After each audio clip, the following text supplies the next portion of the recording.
Queridos, quero cumprimentar a todos com a paz do Senhor. Amém. Abram, por favor, as vossas Bíblias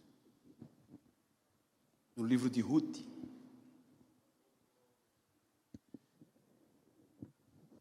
Quero tomar por base esse texto para falar o que está no meu coração.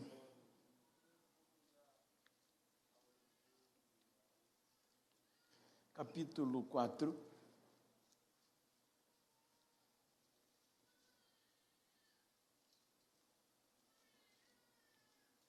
versículo 14, só para tomarmos por base. O texto diz: E as mulheres disseram a Noemi: Bendito seja o Senhor, que hoje não te deixou sem um remidor. Que o seu nome seja afamado em Israel. Amém? Queiram tornar os vossos assentos.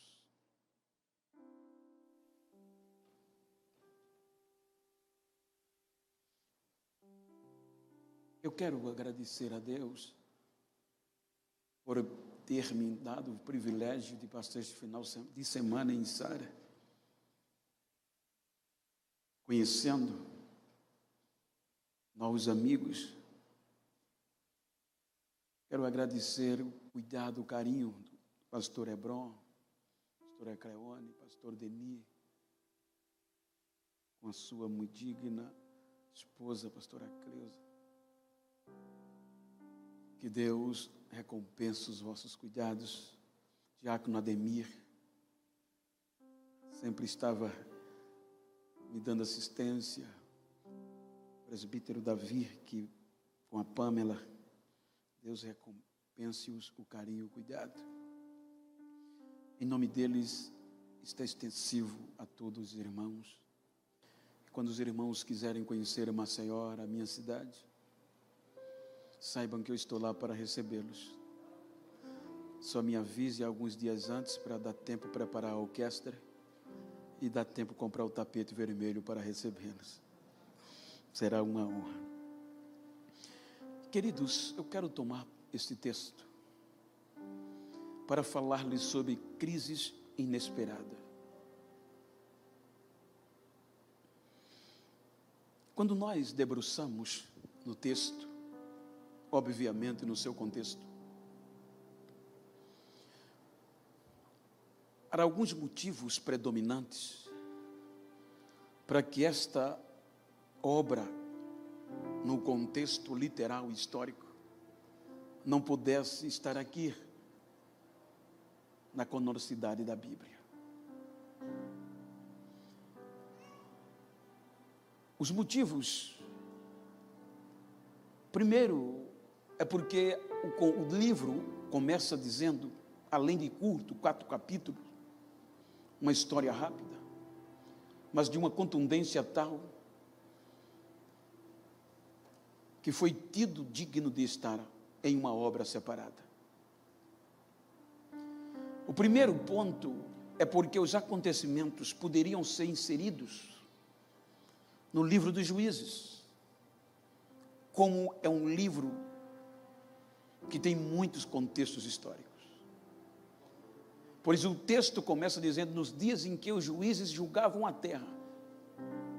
Então, os acontecimentos foram nos dias que os juízes julgavam Israel. O segundo motivo, e mais difícil, era o contexto espiritual. Pois o nome que dá título, que protagoniza o livro, segundo Deuteronômio, capítulo 23, era impossível na ótica humana ser inserido aqui. Porque a Bíblia diz que Deus amaldiçoou todos os moabitas e amonitas. E nenhum moabita e nenhuma amonita poderia entrar na congregação do Senhor, por serem malditos. Então veja que na ótica humana eram motivos suficientes de sobra para essa história não estar aqui. A Bíblia fala que quando o povo conquista a terra, Josué distribui para cada tribo a sua parte. E como a tribo de Judá era maior,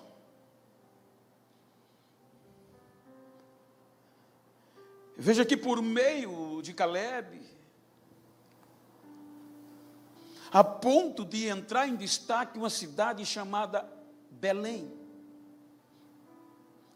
cuja etimologia já tem um significado próspero, casa de pão. Então, partindo de um contexto histórico e geográfico, era impossível pensar que a fome alcançasse Belém. Até o nome já diz casa de pão. Mas por um período de insensibilidade deste povo, então Deus tira a mão. E quando a Bíblia diz que Deus assola Israel com uma crise que dói mais no ser humano, a fome, Belém também foi castigada. A fome perdurou, a fome chegou e a casa de pão entrou em crise. Então a Bíblia destaca que uma família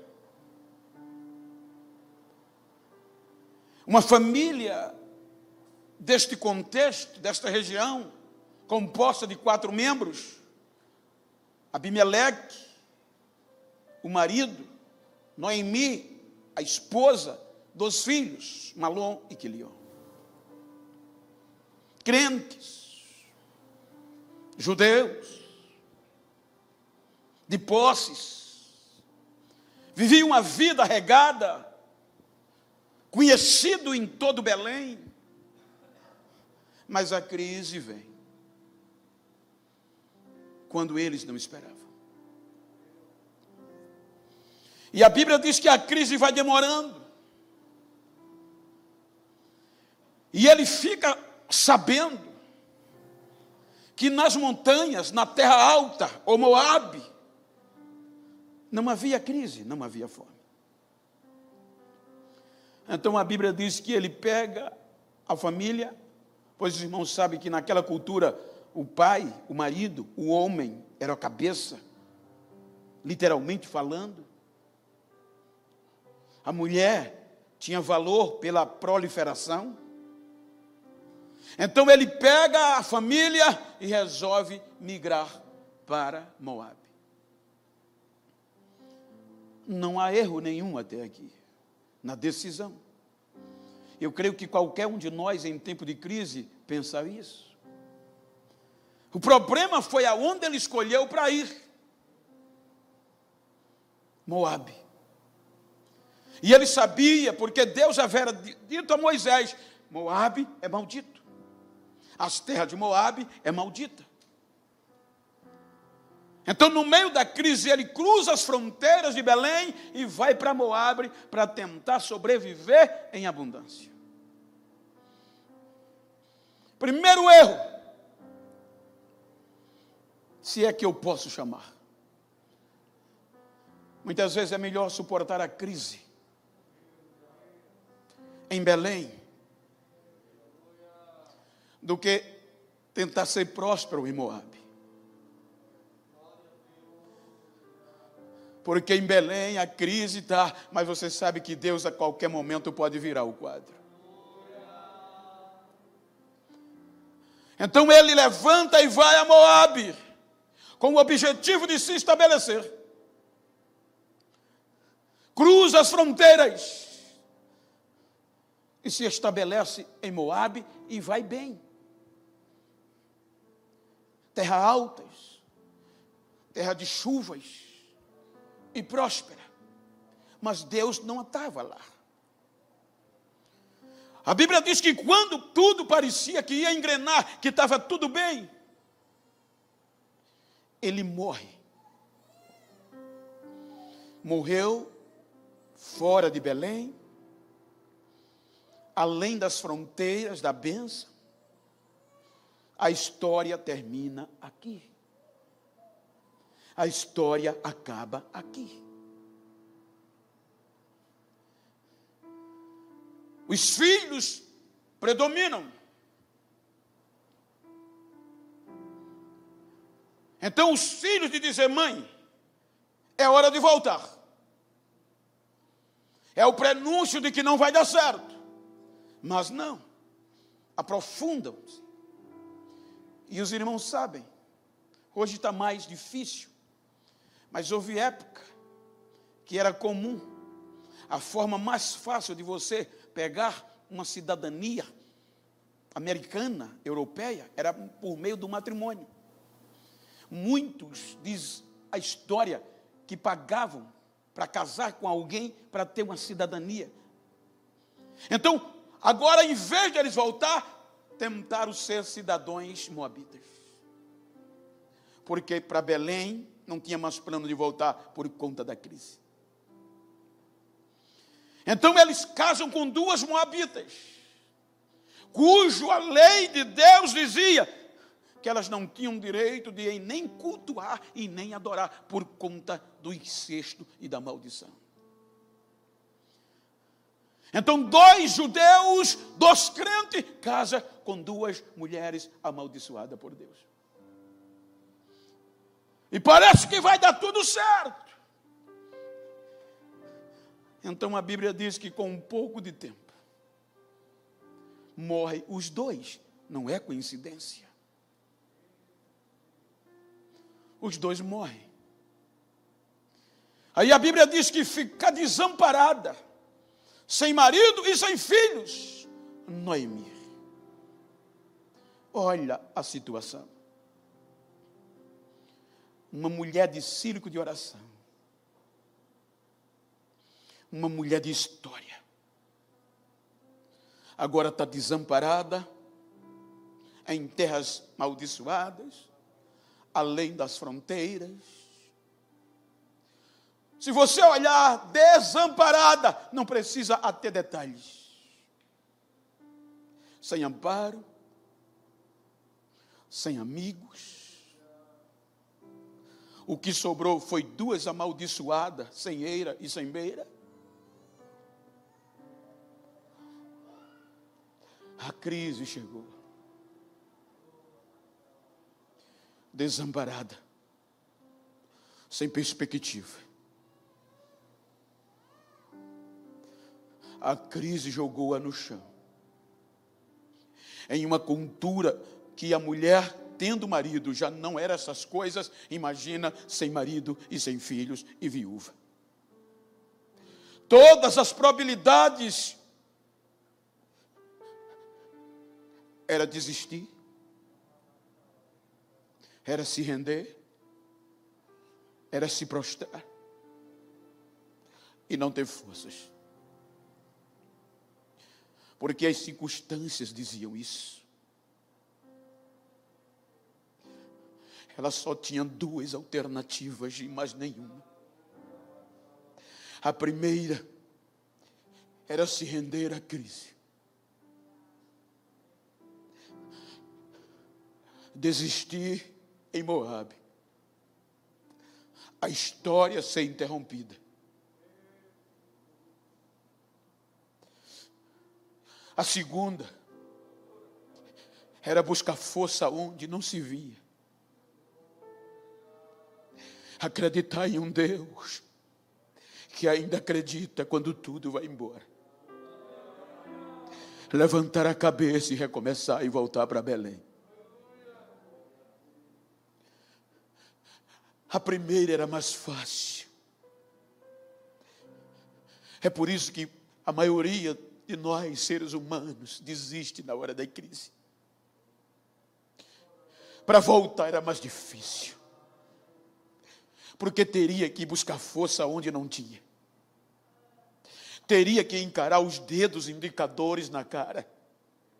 Porque a notícia já estava em Belém. Sabe quem está na miséria? Sabe quem perdeu tudo? Sabe quem vai morrer nas terras amaldiçoadas? Porque você sabe que as boas notícias demoram a se espalhar, mas as mais correm mais rápido.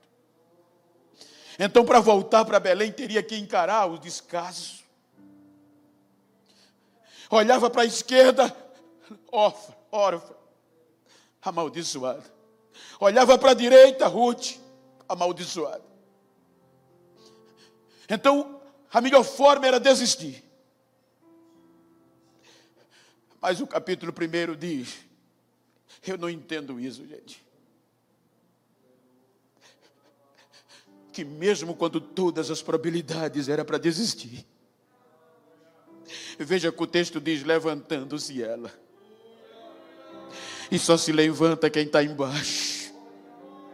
Só se levanta quem está no pó, só os cacos.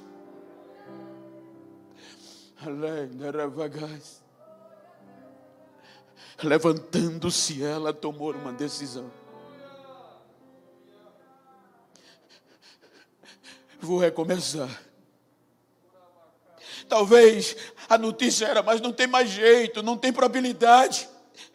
Mas eu acredito em um Deus que ainda me dá esperança. Eu acredito em um Deus que não desampara. Pega as duas noras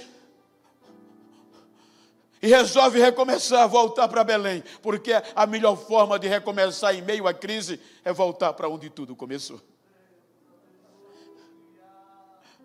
Ela vai além das fronteiras, a crise aperta. E para piorar, chegava a notícia nos ouvidos, a crise já foi embora. O Deus de Israel tirou a fome e Belém tem pão agora. Então isso era mais grave ainda. Ela resolve voltar. E agora chama as duas noras, que não podia nem entrar em cultos. E pega a estrada para recomeçar. A razão vem. E a razão não anda junto com a fé. Quando as coisas são impossíveis. A razão costuma dizer, não vai dar certo. E a fé diz, acredita. Neste momento a razão diz, é impossível. Mas a fé diz, tudo é possível que crê. A razão diz, não tem mais jeito. A fé diz, ainda tem. No meio do caminho a razão vem. E ela para. E diz às noras, filhas, não tem como vocês me seguir. Eu não tenho nada para dar a vocês. Eu estou voltando os cacos. Eu estou voltando um lixo, um bagaço. Eu não tenho o que comer, eu não tenho onde dormir. Nem aonde ser sepultada eu tenho. Então voltem para a vossa terra, para os vossos pais. Eu já estou velha, nem filhos eu posso dar mais a vocês. E mesmo se eu os tivesse, vocês não esperariam. Causou uma comoção nas três tão grande, que a Bíblia diz que as três agarraram no pescoço uma da outra e gritavam, urravam no meio do caminho. E Deus em silêncio. O difícil quando a crise chega é esse silêncio. Porque quando Deus responde, mesmo sendo não, é duro, mas dá para engolir. O problema é quando Ele diz nem sim, nem não. Elas gritam, ela chora, órfã, desiste, vai embora. Mas olha o que Deus faz. A outra baixa a cabeça, como diz o nordestino, emburra no meio do caminho. E não volta. Noemi, vendo ela, insistia, dizendo: filha, você ouviu o que eu disse, eu não tenho nada para te dar, volta. Ela olha para a sogra e diz: não insista, eu não vou voltar. Aonde você for, eu vou. Aonde você passar a noite, eu passo. O seu povo vai ser o meu povo, e o seu Deus vai ser o meu Deus. E outra coisa a não ser a morte. Trate-me o teu Deus de forma dura, se outra coisa a não ser a morte me separar de ti. Olha o que Deus faz, isso aqui é uma revelação. Essa mulher era amaldiçoada pela lei, Deuteronômio 23, por ser a moabita. Mas Deus resolve, por causa de uma crente em crise, só os bagaços, quebrar a maldição, para não perder aquela crente.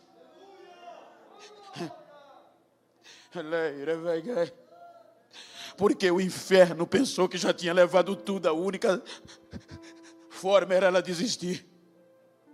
Quantas vezes o inferno pensa que a gente vai desistir porque a crise chegou. E na ótica humana, do lado direito, do esquerdo, na vanguarda, na retaguarda, tudo parece que foi embora. Mas quando o inferno pensa que levou tudo, Deus sempre deixa alguma coisa para a gente não desistir. Deus deixou Ruth. Deus quebrou a maldição de Ruth. Deus virou a história por causa de uma crente que ninguém dava mais nada por ela. Então, se você puder, com todo respeito, olha para essa pessoa que está do teu lado, se você pode, diga para ela: você não está só.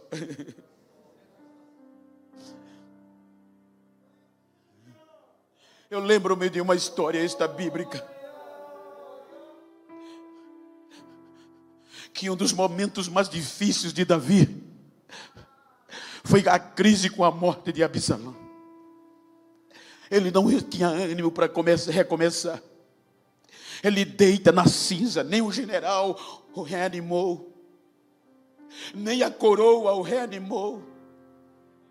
Parecia que era o fim, queria morrer. A história extra-bíblica diz que um dia, quem entra onde ele estava na cinza? Asaf. E quem era Asaf? Um adorador. Quando Davi, no meio da cinza, levanta a cabeça, quando o inferno pensava que ele ia desistir, Davi olha para Asaf, diz: Asaf, sim, rei, tu ainda tem louvor? Eu tenho louvor, rei. Tu ainda ora? Ainda ora, rei. Tu ainda adoras, Asaf? Adoro. Então louva comigo, adora comigo, ora comigo. O adorador levantou o rei da cinza. Então olhe para quem está ao seu lado, e quando a crise chegar e o inferno pensar que você vai desistir, conte com esse adorador. Conte, você não está só.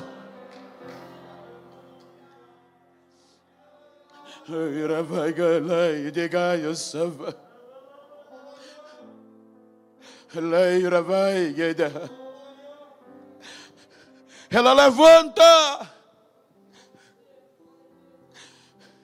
Agora já vem as duas para Belém. Quando elas vão chegando na cidade, a notícia eclode na cidade. Eu vou parafrasear: sabe quem está chegando? Noemi. Mas eu pensei que ela já tinha morrido. Morreu não, está só os cacos, mas Deus cruzou as fronteiras e foi buscar ela.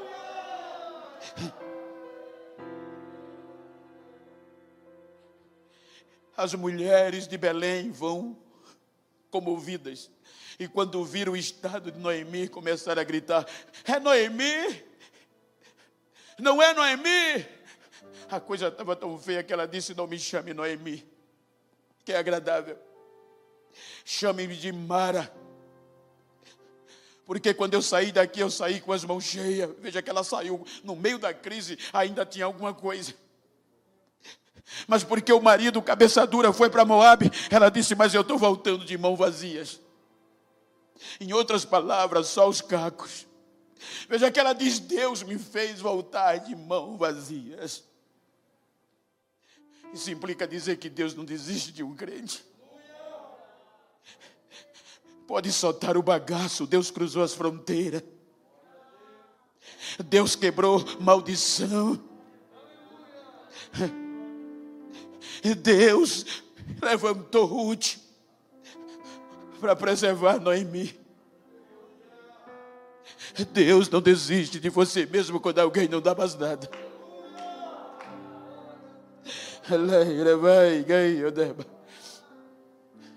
Chega em Belém, não tem o que comer, não tem onde ficar.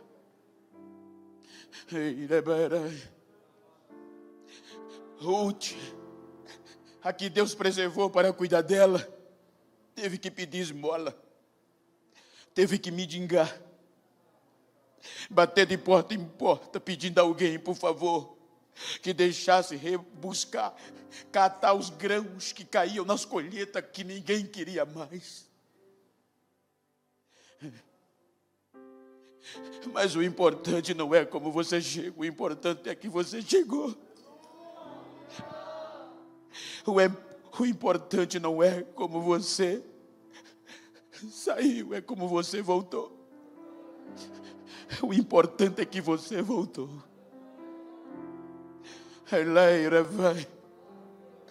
Eu estou falando isso profeticamente.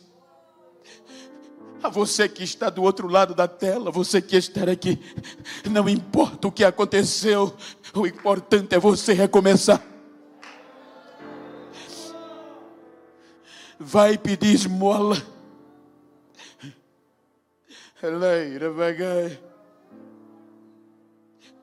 Dia após dias. E Deus em silêncio.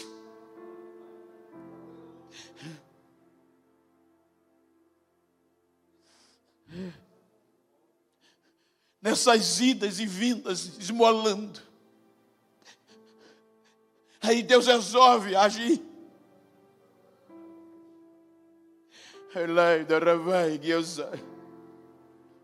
Deus coloca no coração do homem mais rico da região de Belém, o fazendeiro mais importante e mais rico, olhar para aquela esmolé, para aquela mendiga e se apaixonar por ela. Quem é esta que anda atrás das minhas servas rebuscando? A história fala mais alto. O nome dela é Ruth. Ela voltou com Noemi no meio da crise. E não é que o homem se apaixonou. Agora a Bíblia diz que nos registros ele era parente do falecido. E pela lei ele tinha direito de resgatar a viúva com os seus bens. Redimir, salvar. Mas quando o registro é olhado, tinha outro mais próximo. E o outro mais próximo era quem tinha o direito. Então o homem mais rico se expõe ao ridículo.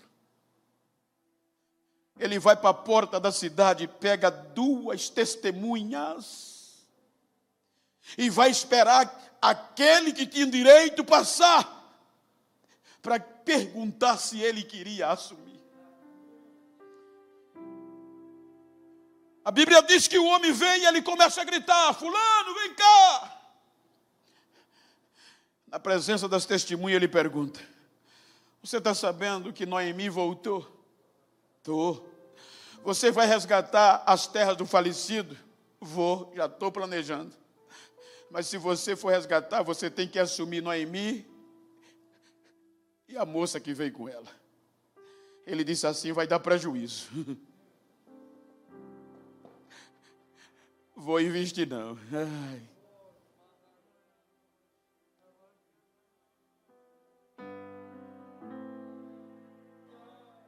Não vale a pena eu investir.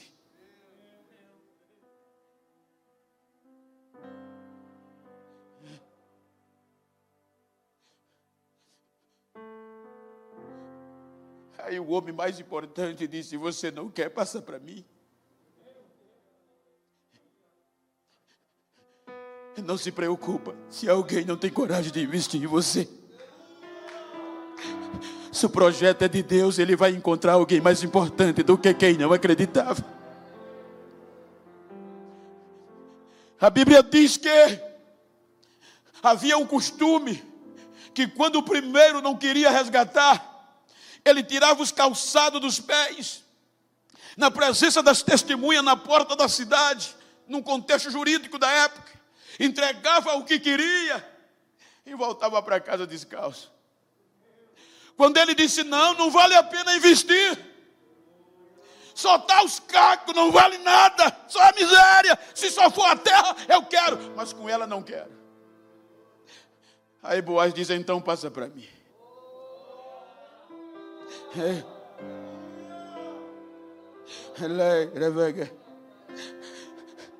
Tirou o calçado dos pés e entregou a Boaz.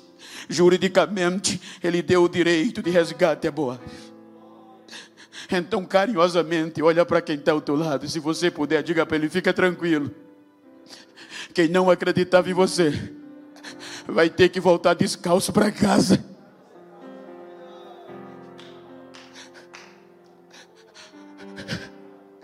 Porque Deus vai levantar alguém que acredite.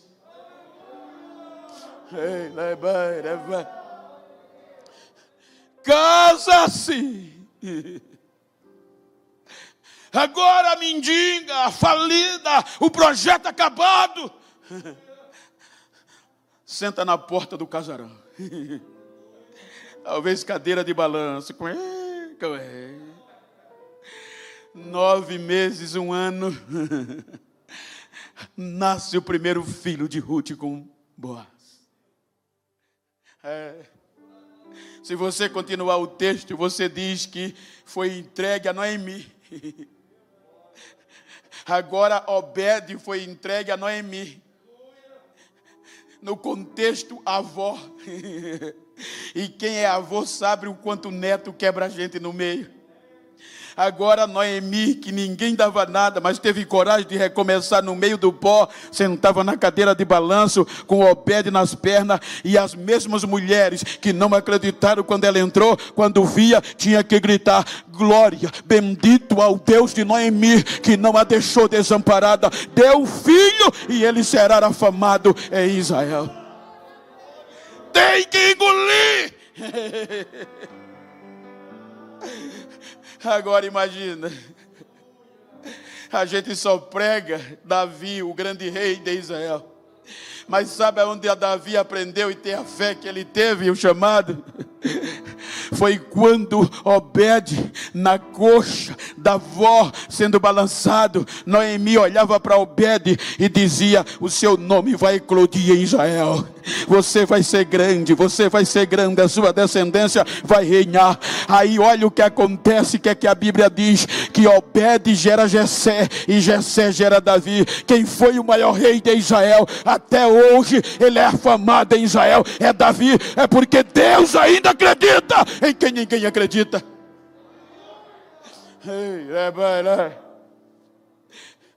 Você já ouviu, mas deixa só fortificar a tua fé. Eu estou sendo honrado hoje aqui por vocês. Cafezinho.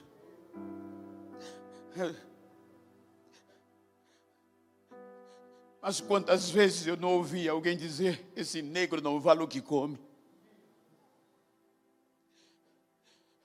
Era cotidiano: esse negro não vale nada, não vai prestar para nada.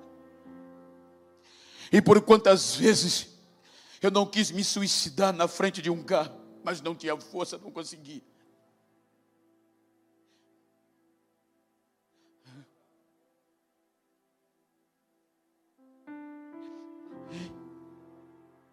Quantas vezes saía com os amigos, aos meus 20, 25 anos, e os amigos iam brincar, farrar, e me levavam para ficar vigiando os carros. Porque diziam: fica aí, negro, só é para o que tu serve.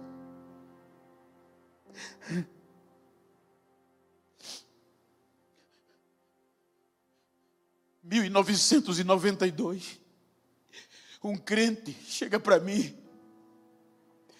e diz: eu conheço alguém que acredita em você. Eu disse: não tem. Eu tenho muitos defeitos. Ele disse: ele é especialista em quem tem defeitos. Mas dizem que eu não valho nada. Ele disse: é desse que ele gosta. Ele é especialista em caco de gente.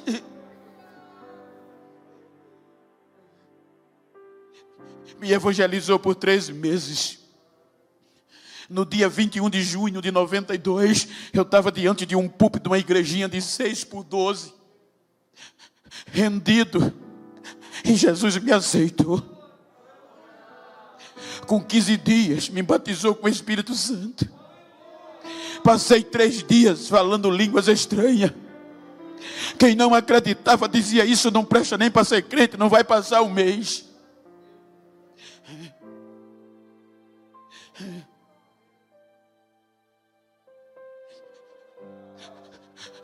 Chegou um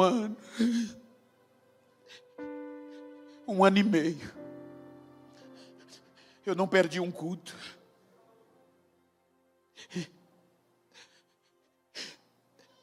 Eu já orava 8 horas por dia. Tinha dia que a minha esposa me levantava que eu não tinha força.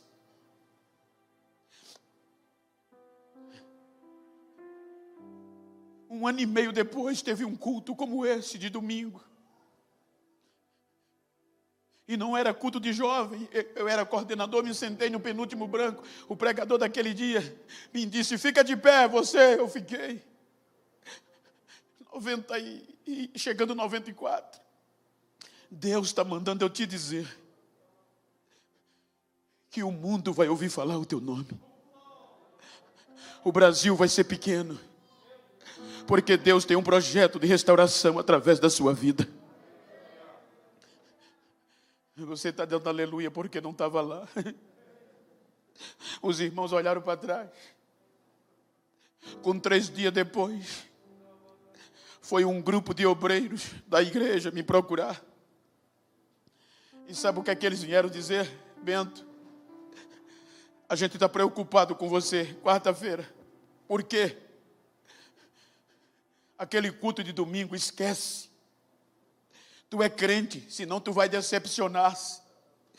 Mas como? Por quê? Aquilo que o pregador falou nunca vai acontecer. O mundo conhecer o teu nome, o Brasil. Eu morava na fazenda Canoas. É interior, é canavial. Igrejinha de chão batido, púlpito de cimento bruto. Igrejinha de cortina.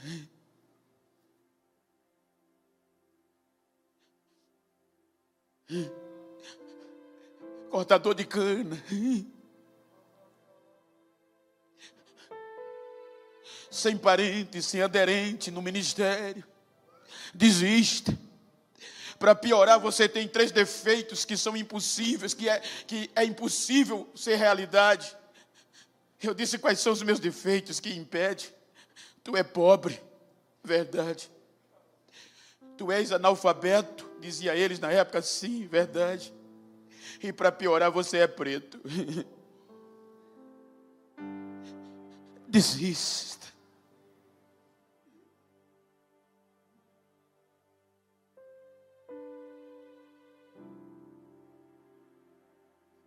Desista.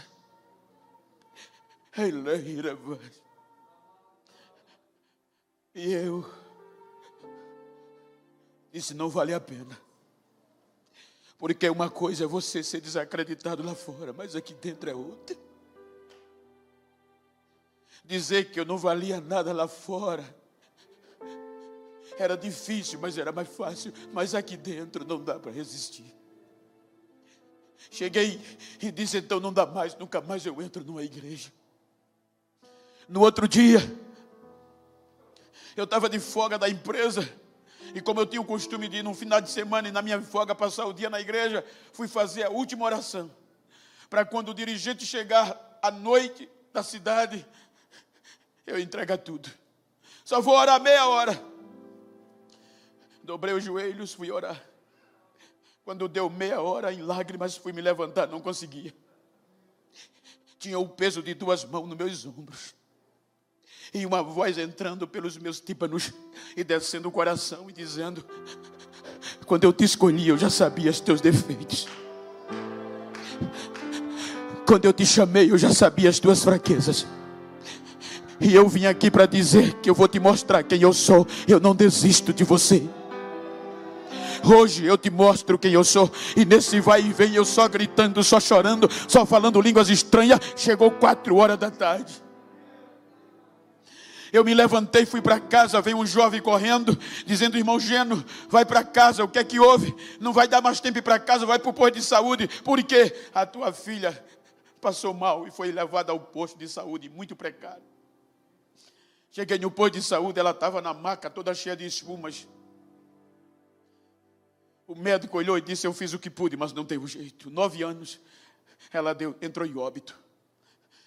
Leve-a. Naquela época, no interior, a gente não tinha direito de ter um funeral, como hoje, planos funerários. A gente deixava o cadáver em casa, muitos enterravam no quintal, outros iam pedir o caixão na prefeitura, 15 quilômetros a pé. Leve o corpo e vá preparar o funeral. Na época era enterro, funeral é bonito, mas era enterro. Eu fui. Quando eu saí do posto com a criança no colo, que fui saindo do posto, só via a cabeça das pessoas. Você não prega que teu Deus cura? Cadê o teu Deus agora? Eu baixava a cabeça. Quando eu vou entrando na rua da minha casa, uma fazenda de 1000 pessoas, moradores, o Espírito Santo disse: leva para onde você estava. Não vai para casa, não, vai para onde você estava orando, que eu vou te mostrar quem sou eu. Eu vou te mostrar que eu não dependo da razão do homem para fazer o que eu quero. Eu não dependo do que o homem acha e do que o homem diz. Eu fui tão impactado que eu passei direto. Foram dizer: o doutor, ele está doido. Foi para a igreja. Cheguei na igrejinha, eu e minha esposa jogamos o cadáver no púlpito e começamos a gritar. O médico veio, a enfermeira, os vizinhos cercaram a igreja. E quando o médico foi: filho, acalme, não tem jeito. Aí a voz de Deus chegou a meus ouvidos e disse: fui eu que te trouxe aqui, filho. Eu te trouxe aqui para te dizer e te mostrar que fui eu que te escolhi. O projeto está de pé, o homem não crê, mas eu que te dei. Ainda está de pé as minhas promessas. E para você saber que eu não desisto de você, olha o que eu estou fazendo. Quando ele disse assim, a menina começou a se mover e a embolar na frente de todos. Daqui a pouco dá um salto e começa a dar glória e dizer: pai, o que houve? Eu enchi o peito e o médico regalou e disse: olha o que é que houve. Eu disse: o Senhor disse que meus sonhos acabaram, mas o meu Deus ainda está vivo. Ele é vivo, ele ainda faz milagres. Ele ressuscitou-a na hora.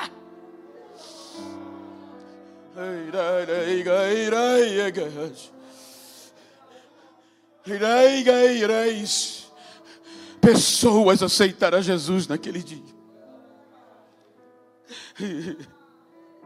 O médico ficou perplexo. Até hoje está com 36 anos. Canta, prega.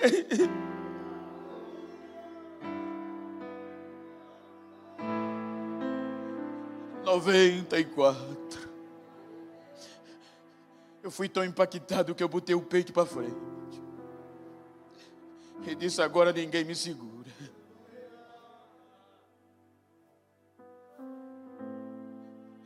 Chegou 95, eu continuei na cana. 96, 97, e Deus silenciou. Deus não disse mais nada. Aí os amigos chegavam, os irmãos que me deram motivo para desistir, zoava de mim. E aí, internacional. Qual foi o país que você veio? Qual foi o estado do Brasil que você foi? Não era melhor ter desistido quando a gente falou. Agora está passando vergonha.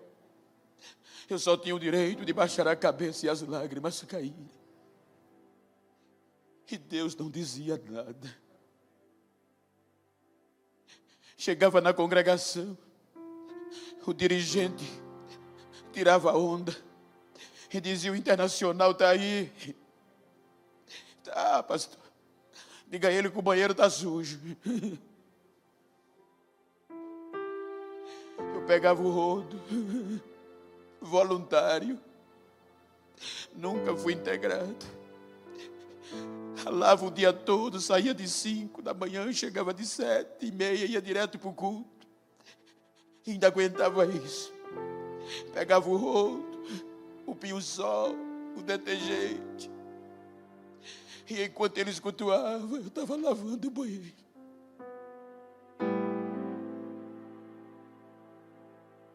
E cantando louvores. As irmãs passavam na porta do banheiro, algumas e diziam: ei, Internacional está ruim, né? 15 anos. Chegou 2009. Eu recebo um telefonema que eu não esperava. Era o secretário-geral da convenção do meu estado. Eu não tinha intimidade nem com o meu pastor da cidade. Imagina o secretário-geral. Mês de junho. É o Genival, sim. Eu estou falando no nome do pastor presidente das Assembleias de Deus do estado. Eu não sabia o que dizer. Oxe, o que é que houve? Daqui a 3 meses é a nossa convenção geral. E o pastor presidente mandou ligar para você, que você vai ser um dos pregadores da noite. Eu disse: mas ele não me conhece? Eu não sei, eu sei que ele mandou ligar. Ore e jejue. Ele ligou. É quando Deus quer apresentar os seus projetos, faz assim. A Bíblia nos dá esse direito de acreditar. Quando chega o mês de julho, os outdoors, os cartazes estão lá. E quando os cartazes estão lá, só os pastores top, pastor Zé Wellington, pastor Sebastião, saudosa memória, pastor presidente da cidade tal, do estado tal, e no meio das fotos tinha um rostinho preto no meio. Sabe quem era? Aí os graduados foram ao pastor e disseram: o senhor vai ter coragem de pôr aquele negro para pregar? Vou. O senhor sabe que ele é da roça e não tem cultura? Sei. O senhor vai arriscar o seu ministério dando a este homem que o senhor nem conhece, sem cultura, preto, para pregar para quase 40 mil pessoas e muitos presidentes? Vou. O senhor perdeu o juízo? Não. O que é que houve? Foi Deus que mandou. Acabou.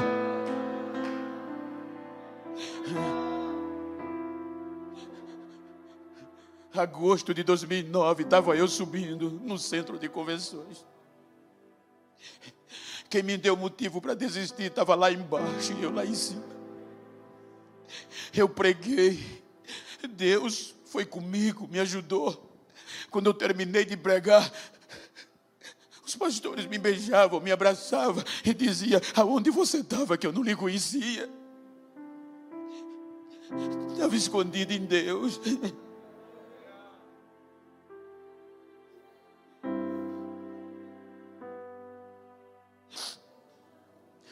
2010, não tinha agenda mais. O telefone tocava e eu, inocente, alô. Do outro lado, hello. Era a Europa, era a América. Em 2012 eu não sabia falar, só fui dizer arigato.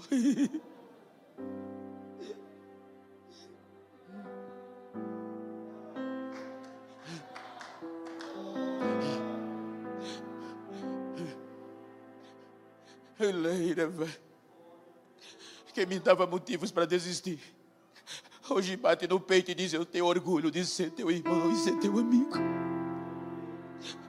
Faz questão de carregar minha mala, fazem questão de dirigir um carro para mim. E quando eu chego muitas vezes no aeroporto, eles pegam a minha mala, vão na frente, e encontrando as pessoas dizem: olha, o que é que Deus faz? Isso é um projeto de Deus. Aleluia, vai. Hoje eu prego restaurando vidas o mundo todo. Muitas vezes por ano saio do Brasil para levar esta mensagem. E eu estou aqui nesta noite para motivar você, para impactar você, para não desistir. Deus não desiste de você. Quem não acreditava vai ter que dar glória a Deus quando vê Deus te usar. Esta é a minha história, mas Deus vai te dar a tua. Deus tem a tua. Deus está entrando na tua casa agora e está fazendo um ribuliço para a tua surpresa. Ei, galera. E vai que eu roubasse. Diga se eu for aqui aceite o play que te azia. Be a kite or I said you be a go wow.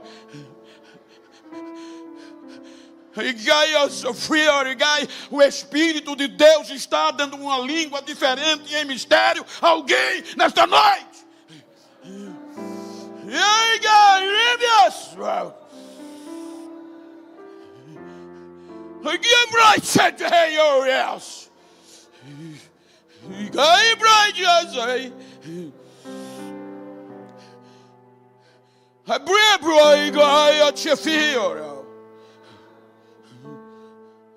The bright side, and every side to play, to take your own bright, and to the gay side, and the right catch us in the right girl. And do it is over a project, I see. Yeah, good I say, you go, check fire, I guess. Jogos vai ser, regas. Aí go rest. A chuck seal for regalias the rest. And the regas so why you should regas. A check for you the go race and the great central fire regas. Regio city. Regio folks. Aliás, é daquele alfombio de Assária.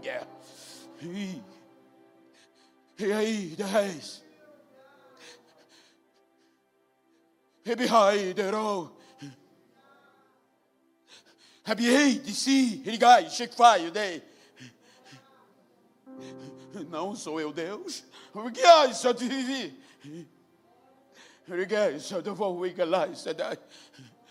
Rigai, sei, eu digo lá, Diego. Não sou eu que faço. Não sou eu que desfaço. Fogo roubir. E não sou eu que volto e torno a fazer. Rigai, porque a dúvida. Guys, eu vou. Hey guy, just so. Hey guy, just see that if go bless. Hey guy, gid eu vou. Hey galai onde eu resolvi guiar. Hey guialfa, estou pegando do pó e estou erguendo porque o projeto é meu. A minha unção e a minha glória está enchendo. E um grande avivamento eu derramarei para saberes que eu não desisto.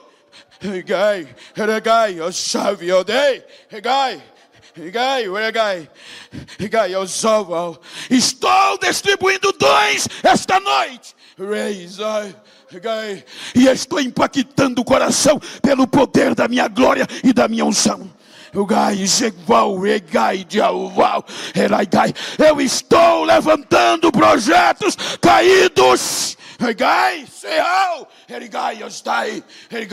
Assim diz o Senhor.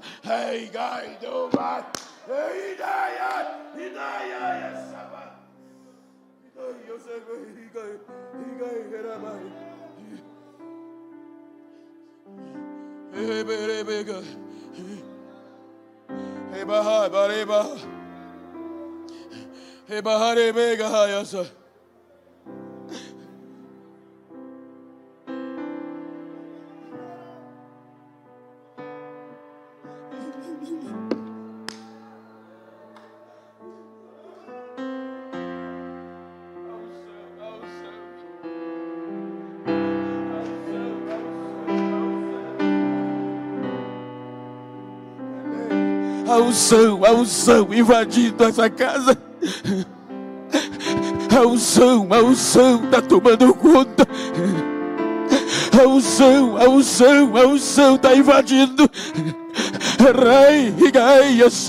Recebe a unção que está neste altar. Recebe a unção que está sobre este altar. Compartilha comigo aí agora. Recebe a unção.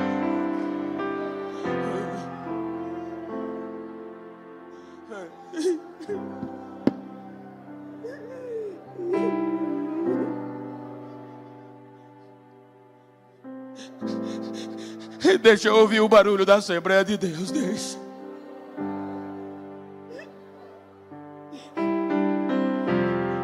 Tem igreja que não se ouve mais línguas estranhas.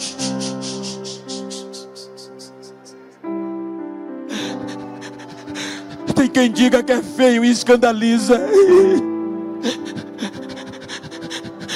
Mas eu estou num altar pentecostal. Eu estou numa igreja pentecostal. Deus ainda tem liberdade. Então deixa eu ouvir Jesus batizar agora. Deixa eu ouvir línguas estranhas pela primeira vez. Eu acredito, eu ainda sou pentecostal. Eu ainda sou. Receba!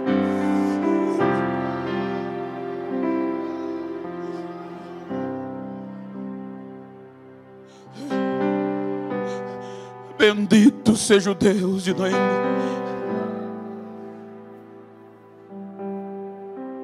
Recomece. Não se renda. Não se entregue. Não entregue os pontos. Recomece. Não desista.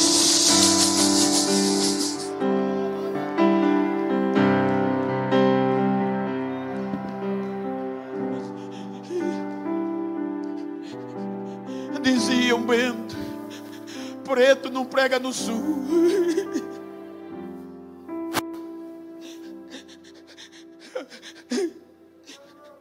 Olha para mim. Não precisei pintar o cabelo, não precisei botar lente de contato. Ainda continuo preto, eu estou aqui. Deus ainda ultrapassa fronteiras para buscar crente acabado.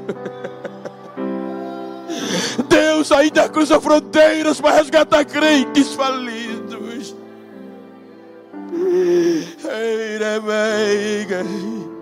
Fique de pé, por favor.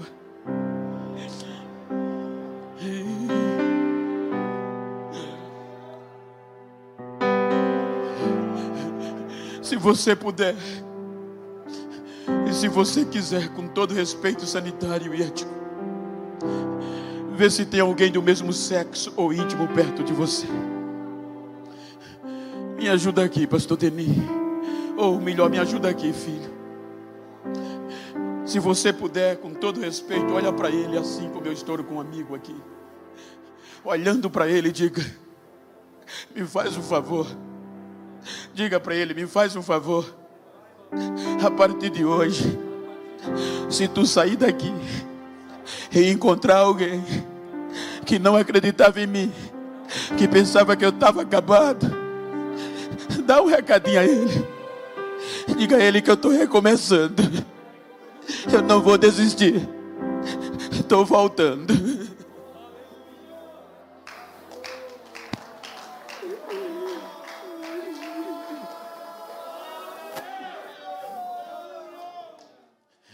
Soberano Deus, deixa-me perguntar se tem alguém afastado aqui. Deixa eu perguntar se tem alguém para recomeçar esta noite. Deixa eu perguntar se tem alguém para Jesus nesta noite. Se aqui no santuário, se por trás das câmeras. Deixa eu ver a mão se tem alguém afastado. Deixa eu ver a mão se tem alguém que não é evangélico ou crente ainda e quer recomeçar. Cadê você? Eu vou perguntar mais uma vez, tem alguém para Jesus nesta noite? Eu vou perguntar, tem alguém para Jesus nesta noite? Venha, recomece. Não temos desculpa diante dessas histórias de desistir por causa de uma crise. A pandemia tem feito desistir muitas pessoas, não andam mais na igreja. A depressão tem fragilizado muitas pessoas. Muitas pessoas estão no pó em casa. Mas se você estiver me ouvindo, recomece.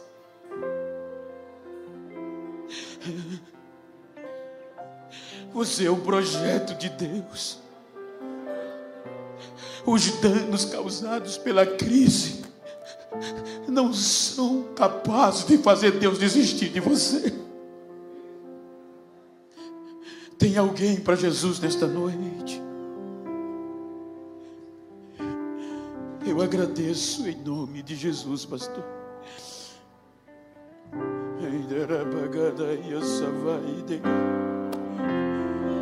Pastor, me permite fazer a oração.